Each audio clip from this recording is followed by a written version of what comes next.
ह्रीङ्कारासनगद्भितानलसिकां सौहक्लीं कलाभिप्रतीं सौवर्णाम्बरधारिणीं वरसुधाधौतां त्रिनेत्रोज्ज्वलां वन्दे पुस्तकपाशमङ्कुशधरां स्रग्भूषितामुज्ज्वलां त्वां गौरीं त्रिपुरां परात्प्रगलां श्रीचक्रसंचारिणीम् ఓం శ్రీ బెజవాడ కనకదుర్గాదేవ్యై నమ. శ్రీ దుర్గామల్లేశ్వరాభ్యాం నమ. చాలా మందికి కొన్ని అనుమానాలు ఉంటాయి.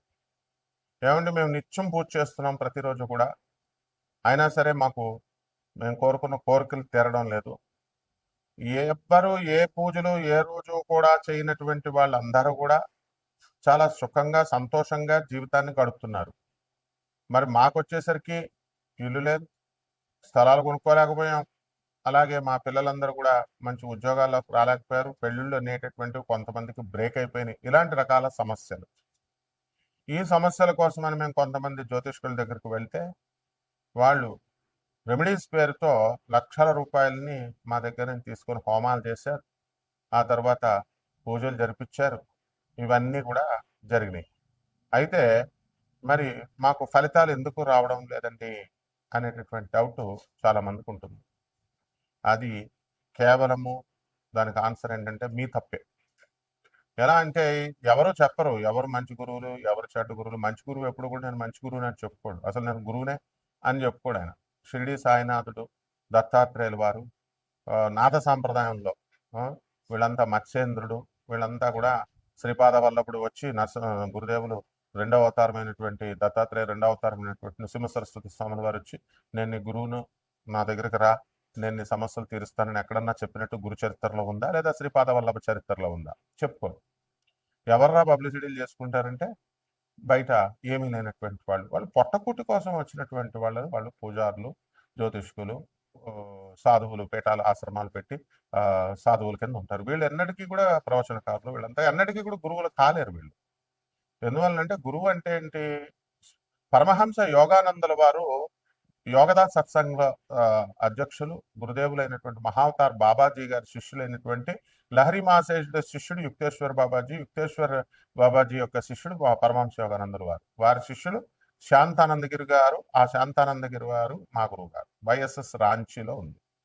వీళ్ళంతా కూడా మరి అన్ని ఆనంద మార్గ ప్రభాత్ రంజన్ సర్కార్ గారు, తర్వాత ఈ యొక్క రమణ మహర్షుల వారు, మాణిక్ మహారాజ్, వీళ్ళంతా కూడా కలుస్తూ ఉండేవారు. మరి వీళ్ళని యోగులు అనాలా, వీళ్ళని గురువులు అనాలా? మరి అలా కాకుండా మీరు ఎవరి దగ్గరికి వాళ్ళ దగ్గరికి వెళ్ళి సమస్యలు పరిష్కారాలు చెప్పమంటే వాళ్ళ బ్రతుకులే వాళ్ళకి స్టాండర్డ్ లేదు, వాళ్ళ జీవితాలే వాళ్ళు సరి చేసుకోలేకపోతున్నారు. మీకేం చేస్తారు? పరమహంస యోగానందుల వారు మాత్రం క్లియర్గా చెప్పారు what is the definition of a guru అని. A guru should be designated by the God. భగవంతుడు డెసిగ్నేట్ చేయాలి, గురువు కింద నియమించాలి. ఇప్పుడు సర్వజ్ఞ పీఠం ఉంది, జగద్గురువులైనటువంటి ఆది శంకరాచార్యులు వారు వచ్చారు. ఆయన గురుదేవులుగా సాక్షాత్ పరమశివుడు కాబట్టి సర్వజ్ఞ పీఠానికి గురుదేవులుగా డెసిగ్నేట్ చేశారు. ఇప్పుడు మా గురువు గారు భారతీ తీర్థస్వాములు వారు ఉన్నారు. ఈ వాజ్ డెసిగ్నేటెడ్ ఇన్ 1989 ప్లాంటిఫ్ ని ఆయన ఆ సర్వజ్ఞ పీఠాన్ని అధిరోహించారు, వారు జగద్గురువులు. అలా అండ్ ఆ గురువు పరంపర నుంచి రావాలి. అంటే ఇప్పుడు మనం ఒక పూజ చేస్తాం, ఆ పూజ చేసినప్పుడు దానికి ఫలితము ఆ గురుమండల వ్యవస్థ నుంచి రావాలి, దట్ సిస్టమ్ నుంచి రావాలి. వీళ్ళకేమొస్తాయి? ఇప్పుడు వీళ్ళు మామూలుగా పాపం మీరు ఏదో దండం పెడతారు, వాళ్ళు కూడా పాపం ఏదో దండం పెట్టించుకుంటారు, ఆరోగ్యాలు ఉండాలని చెప్పి ఆశీర్వదిస్తారు, అంతవరకే చేయగలుగుతారు. కానీ ఆశీర్వాదం ఫలించాలంటే వాళ్ళకు వాక్ సిద్ధి ఉండాలి, సాధన బలం ఉండాలి, డిజిగ్నేటెడ్ బై గాడ్ అయి ఉండాలి వాళ్ళు. ఇవన్నీ ఉండవు. కాబట్టి మన భ్రమలు మనం వెళ్తూ ఉంటాము, గురుగారు అని చెప్పేసి దండాలు పెడుతూ ఉంటారు, వెళ్తూ ఉంటారు. ఓకే, ఇట్స్ ఓకే, తప్పేం లేదు. ఎవరికి చేసినా సరే సాక్షాత్తు శ్రీకృష్ణ పరమాత్మకే చెందుతుందన్నారు, బాగుంది. దండాలు అయితే శ్రీకృష్ణుడు తీసుకుంటాడు, మరి రిజల్ట్ వీళ్ళు ఇవ్వాలి కదా, వీళ్ళు కదా మీకు హామీలు ఇచ్చి డబ్బులు తీసుకున్నది, హోమాలు చేసింది. కాబట్టి వీళ్ళకి ఆ శక్తి లేనప్పుడు, ప్రగల్భాలు చెప్పినప్పుడు బుద్ధి లేనటువంటి మీరు విన్నారు, అందువల్ల తప్పు మీదనమాట. ఏం పరమహంస యోగానంద కనబడలేదా? ఆదిశంకర్లు కనబడలేదా? స్వామి వివేకానంద కనబడలేదా? రామకృష్ణ పరమహంస కనబడలేదా? ప్రభాత్ రంజన్ సర్కార్ ఆనందముక్తి గారు కనబడలేదా? పరమహంస యోగానంద వారు కనబడలేదా? వినరు, మీరు చెప్పినా వినరు. అండ్ ఏంటంటే ఒక్కసారి ఫోన్ కొడతారు, అక్కడ వాట్సాప్ ఓన్లీ అని మనం పెట్టినా సరే నాయన మీరు ఖచ్చితంగా ఫోన్ కొడతారు. ఫోన్ కొట్టి, గురుగారండి, ఇంకా గురుగారు బాత్రూంలో ఉన్నారో, లేకపోతే ట్రావెలింగ్లో ఉన్నారో, పూజలో ఉన్నారో, కాలేజీలో ఉన్నారు, నేను యూనివర్సిటీలో ఉన్నాము, ఏం చూడరు ఇంక. కొట్టేస్తే మీరు కొట్టేసిన టైం మేము ఎత్తేయాలి, ఎత్తేసి మేము చెప్పేసేయాలి. ఆ తర్వాత చేయమంటే ఇంక మళ్ళీ చేయడాలు ఉండవు. ఇక వాట్సాప్ పెట్టమంటే పెట్టడాలు ఉండవు. మంత్రాలు తీసుకుంటారు, దాని ఫాలో అప్ చెప్పరు. ఫాలో అప్ చెప్పండి రా అంటే గంట గంటకు ఫాలో అప్ చేసి, గురుగారు ఇప్పుడు స్టార్ట్ చేస్తున్నానండి, తర్వాత రేపు స్టార్ట్ చేస్తానండి. ఇయ్యా ఒక పరంపరలో వెళ్ళాలి. తర్వాత ఏమైనా తిడితే అలిగేస్తారు. మీకు కావాల్సిన యక్షిణి మంత్రాలు, యక్షిణి చీల్చేస్తుంది. యక్షిణి అంటే ఏంటనుకుంటున్నారు? ఈ యూట్యూబ్లో ఉన్నటువంటి యక్షిణి దేవతల గురించి చెప్పిన వాళ్ళు వీళ్ళకి ఏం తెలియదు. వాళ్ళకి యక్షిణి ఒక ఆత్మ అంటాడు, ఒకడు చచ్చిపోయిన ఆత్మ, ఒకడు అయిపోయింది అంటాడు. వాడేమో సిద్ధి పొందేసిందని ఆ ఛానల్ వాళ్ళు ప్రచారం, మనం వెళ్ళడం మానేస్తే ఆ ఛానల్ వాళ్ళు ప్రచారం, ఇలా రకరకాలుగా. ఈ యక్షిణి అనేటటువంటిది మలమూత్రాలు తినాలంటాడు ఇంకొక దౌర్భాగ్యుడు. తర్వాత రొమాన్స్ చేస్తుంది మీకు అర్ధరాత్రులు వచ్చి అని చెప్తాడు ఇంకొక రాస్కెల్. ఇదే యక్షిణి దేవతల గురించి చెప్పింది. వాళ్ళ పేర్లోనే ఉంది దేవతలు అని, యక్షిణి దేవతలు అని. యక్ష గంధర్వ కిన్నెర కింపురుష దేవతలు. వీళ్ళకి ఎందుకు ఈ సాధన కఠినమైనటువంటిది అని అంటే, మనకి ఆ అవి చాలా మామూలు. మిగతా దేవతలందరూ కూడా నువ్వు స్నానం చేసి చేయకపోయినా పూజ, స్నానం చేసి చేసినా, స్నానం చేయకుండా చేసినా వాళ్ళు ఏమనుకోరు. నైవేద్యాలు నువ్వు ఎలా చేసినా, ఏం చేసినా, శుభ్రత, మడి మడి అని, మడి బట్టలు కట్టేసుకోవడం కాదు. మడి అంటే ఈ మధ్య కాలంలో బిల్డప్ ఎక్కువైపోయింది. మడి భోజనాలు అంటాడు ఒకడు, ట్రస్ట్ పెట్టేస్తున్నాం, మడి భోజనాలు చేసేస్తాం, కింద ఆ, ఉపన్యాసాలు ఇచ్చేస్తాం, డొనేషన్స్ ఇచ్చేయండి. ఆ, ఇక్కడ కాశీలో ఎవడో అనామకుడు, వాడు ఎవడో కట్టేవాడు, అంతకుముందు అరుణాచలం గురించి పబ్లిసిటీ చేశాడు ఆయన. తర్వాత అందులో ఎవడో ఒకడో వాళ్ళందరూ డబ్బులు ఇచ్చారు, వాడు మాయమైపోయాడు, వాడు అక్కడ వర్క్స్ ఏం జరగలేదు. Is is the way. తర్వాత ఇంకొకడు ఆ, మడి కట్టుకుంటున్నామండి, మడి పూజల్లో ఉన్నామండి, మడి భోజనాల్లో ఉన్నామండి, ఇవన్నీ బిల్డప్లు చీరేస్తుంది యక్షిణీ దేవత. యక్షిణీ దేవత ఏంటంటే మనకి కోపం అధికంగా ఉంటుంది, at the same time very disciplined. సాధన చేసేటటువంటి వాడు మినిమం శుభ్రం ఉండాలి, శుభ్రత కలిగి ఉండాలి. అంటే స్నానం చేసేస్తే సరిపోతుందా అంటే, నీ యొక్క మంచి బుద్ధులు ఇవన్నీ కూడా చూస్తున్నాను. తర్వాత ఈ యొక్క మంచి బుద్ధులు, ఈ మినిమం పవిత్రత పాటించాలి. And you should respect her, ఆమెను గౌరవించాలి, ఆమె మంత్రాన్ని గౌరవించాలి, ఆమె ప్రజెన్స్ వస్తుందని నమ్మాలి నువ్వు. ఆమెను ఎక్కడ అగౌరవపరిచినా సరే నేను చీల్చేస్తుంది. కాబట్టి ఈ ఈ విధవలేమో నువ్వు లవ్ చేయి, కామాతురణం నా లజ్జా నా భయం అని, ఈ విధవలకే బుద్ధి లేదు అసలు, చెప్పే విధవలకి. కామంతో అర్ధరాత్రులు వస్తుంది, మేముతో రొమాన్స్ చేస్తుంది, మీ ఆవిడని ముట్టుకోనివ్వదు, అంతా నాన్ సెన్స్ అంతా చెప్తారు. ఏదో వీళ్ళేదో యక్షిణి సాధన చేస్తారు, ప్రపంచంలో ఎవడో చేయలేదు యక్షిణి సాధన, నేను తప్ప. సో ఇది గుర్తుపెట్టుకోండి. ఎందువలనంటే ఆ సిద్ధి, ఆ యొక్క లక్షణాలు ఇవన్నీ కూడా మనకి చెప్పేటటువంటి మాటలను బట్టి అర్థం అవుతాయి మనకి, మీరు తెలుసుకోవాలి అది. సో అటువంటి యక్షిణి మతం దగ్గర మీరు డిస్రెస్పెక్ట్ ఇవ్వకుండా, తర్వాత ఆమె పట్ల అగౌరవంగా ప్రవర్తించకుండా, అసభ్యకరంగా ప్రవర్తించకుండా, ఇలా మీరు చేసుకున్నప్పుడు తప్పకుండా ఆమె భౌతికమైనటువంటి వరాలను ఇచ్చేటటువంటి దేవత కాబట్టి అద్భుతమైనటువంటి డబ్బుని, సంపదని ఇస్తుంది. ఇంకా కొంతమంది దశమహావిద్యలు నేర్పండి అంటారు. నేర్పేయడమే ఇదేంటి, ఏమైనా ఫిజిక్స్, కెమిస్ట్రీ, మ్యాథ్స్ ట్యూషన్ ఇస్తే వచ్చేసేది.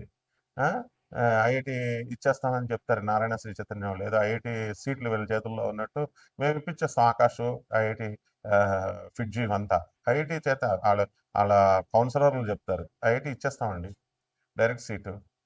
అసలు MRPTC act, monopolies restrictive trade practices act ప్రకారము ఎవరైతే గ్యారంటీ ఇస్తారో వాళ్ళని బొక్కలు వేసేయచ్చు అనమాట. ఇవన్నీ తెలుసుకోవాలి మీరు. అలాగే ఈ యొక్క దశమహావిద్యలు ఇచ్చేయండి. దశమహావిద్యలకు మీరు డిసిప్లిన్ రావాలా, తిడితే మీరు పడాలి, గురువుకే ఎదిరిస్తారు మీరు, డేట్ ఆఫ్ బర్త్లు చెప్తారు, చెప్పేసేయండి ఫోన్లో అంటారు. ఇవన్నీ కాదు.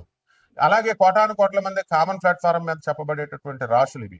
కాబట్టి రాత్రికి ఒక దౌర్భాగ్యుడు నాకు ఫోన్ చేశాడు, రాత్రికి రాత్రే మారిపోతాయండి, నేను మీ అభిమాని అండి, మీరంటే రెస్పెక్ట్ అండి అంటాడు. బాగానే ఉన్నాడు, చెప్పి సగం చచ్చి అర్థం అవట్లా.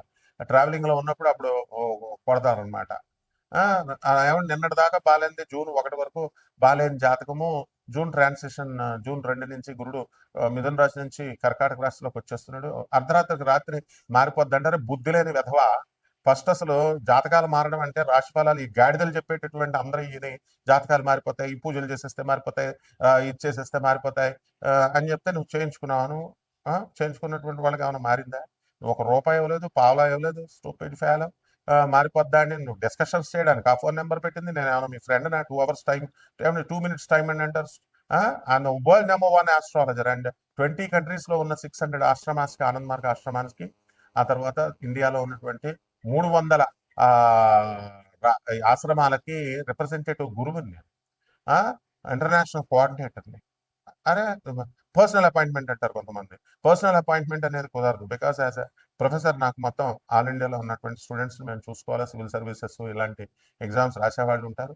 And only for IAS, IPS, ministers వాళ్ళకి, ఎమ్మెల్యేలు, ఎంపీలకి వాళ్ళకే సరిపోదు మాకు అపాయింట్మెంట్ ఇవ్వడానికి, మా స్టూడెంట్స్ని చూసుకోవడానికి. కామన్ మ్యాన్ అది హర్ట్ చేయడానికి కాదు. We don't have enough time. అందుకని చెప్తున్నా సరే అర్థం చేసుకోవట్లేదు. సో దీన్ని బట్టి, ఈ యొక్క కర్మలను బట్టి, ఈ ఈ ప్రతి ఒక్కడు కూడా ఈ పూజలు చేయాల్సినటువంటి అవసరం లేదు. అయినా సరే మీ జాతకాలను మార్చుకోవచ్చు డిసిప్లిన్ వల్ల. అది ఎలాగో మా ఒక్కొక్క రాశికి ఎలా ప్రభావితం చేస్తుంది అన్నది నేను చెప్తాను. మిథున రాశి, ఈ మిథున రాశి వారికి అంతే కూడా, అందరికీ కూడా మనం చూసినప్పుడు గతం కంటే కూడా ఇప్పుడు ఆదాయాలు బాగా పెరగడానికి అవకాశాలు ఉన్నాయి. అలాగే మనశ్శాంతి అనేటటువంటిది కొంచెం పెరగడానికి అవకాశాలు ఉన్నాయి. అయితే విదేశాలకు వెళ్ళాలి అని తెగ ప్రయత్నాలు చేస్తున్నారు. విజిటింగ్ దేశాల మీద అయినా సరే వెళ్ళడానికి అవకాశాలు ఉన్నాయి. కేతు కూడా సింహరాశిలో ఉండి మీకు అన్ని కూడా అవకాశాలని సుగమం చేస్తున్నాడు. దారులన్నీ కూడా ఇచ్చేస్తున్నాడు.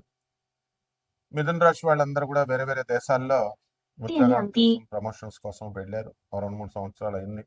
మీ మొత్తం కాంట్రాక్ట్ 6 సంవత్సరాలు అనుకోండి జరుగుతుంది. ఎంతవరకు భార్య పిల్లలను తెచ్చుకోలేకపోయారు, వాళ్ళందరినీ కూడా ఇప్పుడు తెచ్చుకోవడం అనేటటువంటివి జరుగుతాయి.